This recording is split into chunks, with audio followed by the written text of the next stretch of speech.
Սիրելի աջափնյակցիներ, ողջունում եմ ձեզ։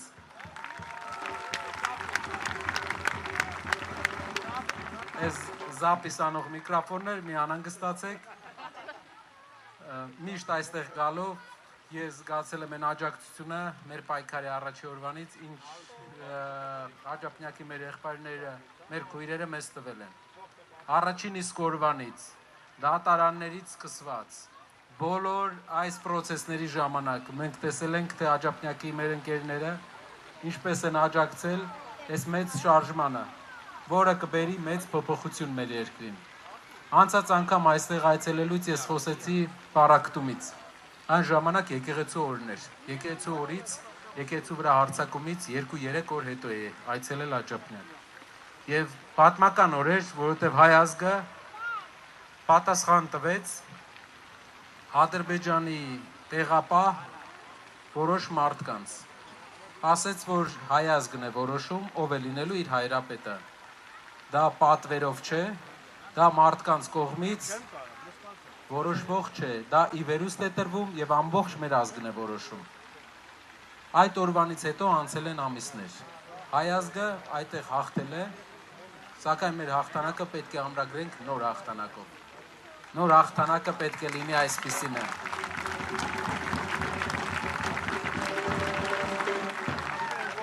Նոր հաղթանակը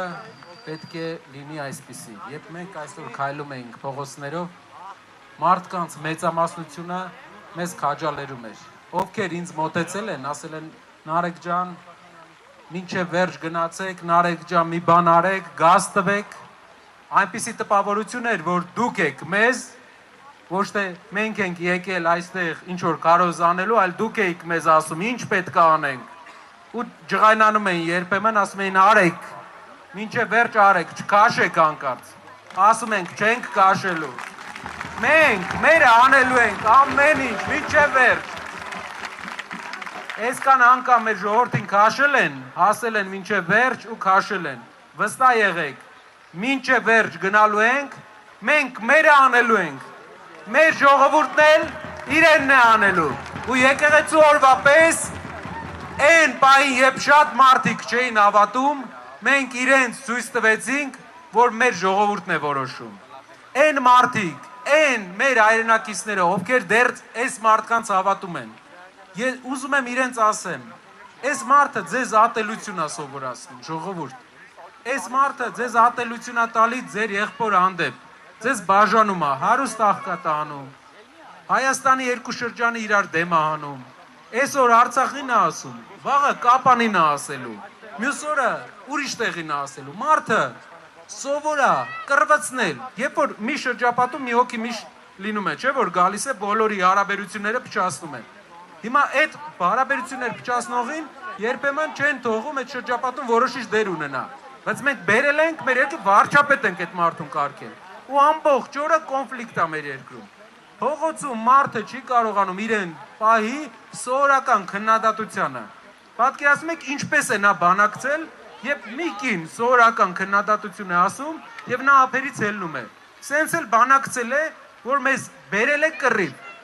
Հիմա ինչ պետք է անենք։ Պետք է բերենք առաջնորդ, որը հավասարակշիռ է, որը կարող է ճիշտ հետևողական մեր երկրում համերաշխություն բերի։ Ես ուզում եմ, որ մենք իրար հետ մեր երկրի, մեր հայրենակիցներին ազատենք այս ատելության կապանքներից։ Ես ուզում եմ, որ մեր են հայրենակիցները, ովքեր անգամ մեր հետ համաձայն չէին այսօր,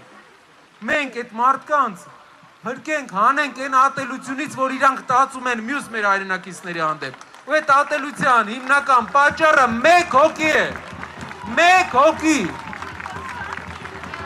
Ամբողջ հարաբերությունը մեր ժողովրդի փչացնողը մեկ հոգի է։ Երբ ենք վերջի անգամ բոլորով մի բան ուզել։ 44-ի պատերազմի առաջի ամիսը, հիշում եք, ինչ միավորված էինք։ Բայց եկավ մի օր, որ նա սկսեց էլի ինչ-որ բաներ, քննադատություններ ժողովրդին բաժանել։ Ժողովուրդ, մենք երբեք միասնական չենք լինի, եթե այս մարդը առնակցություն անի ու մեզ բաժանի։ Եթե այս մարդը դուրս գա պրոցեսից, մենք իրեն ճամփենք ընդդիմություն, թո ինչպես դա արել ենք իրեն չենք ասել եկեղեցու օրը եւ պաշտպանեցինք մեր եկեղեցին։ Ես ձեզ վստահեցնում եմ, համերաշխությունը գալու է հայոց հողի վրա։ Որ պայն համերաշխությունը գալիս է, այն պայն միասնությունն է գալու։ Իսկ մենք գիտենք, որ հայերը միասնական են լինում, ինչին ուզում, դրան հասնում են։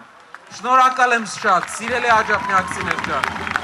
Շնորհակալ եմ ձեր վերաբերմունքի համար, այսօրվա աջակցության համար։ Այն ինչ հարյուրավոր մեր հայրենակիցներ մեզ ասել են, մենք անելու ենք, չենք կաշելու, մինչև վերջ գնալու ենք։ Շնորհակալ եմ։